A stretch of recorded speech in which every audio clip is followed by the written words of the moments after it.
વાવ તાલુકા પંચાયત ખેતીવાડી શાખાને અન્ય સ્થળે ખસેડાતા રોષ વ્યાપ્યો।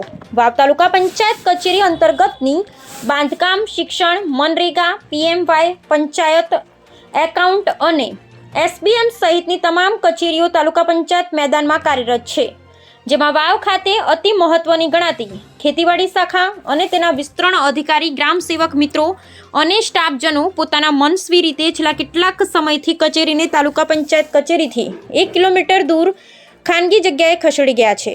જ્યારે તાલુકા પંચાયતમાં આવેલી ખેતીવાડી શાખાનું મકાન હોવા છતાં તેને ખંભાતી તાળા મારવામાં આવ્યા છે। ત્યારે લોકમુખે થતી ચર્ચા મુજબ આ શાખામાંથી ટ્રેક્ટર, ફુવારા, બિયારણ, ખાતર અને જંતુનાશક દવાની કીટનું વિતરણ કરાયું છે, પરંતુ વિસ્તારના લાભાર્થી ખેડૂતોને અંધારામાં રાખી વિસ્તરણ અધિકારી અને ગ્રામ સેવકો ભારે ગેરરીતિઓ કરતા હોવાની ભારે બુમરાડ ઉઠવા પામી છે।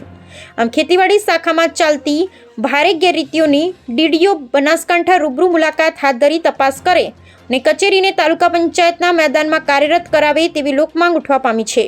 બ્યુરો રિપોર્ટ રાજપૂત ગોવિંદસિંહ, વાવ, થરાદ, સુઈગામ, ઢીમા।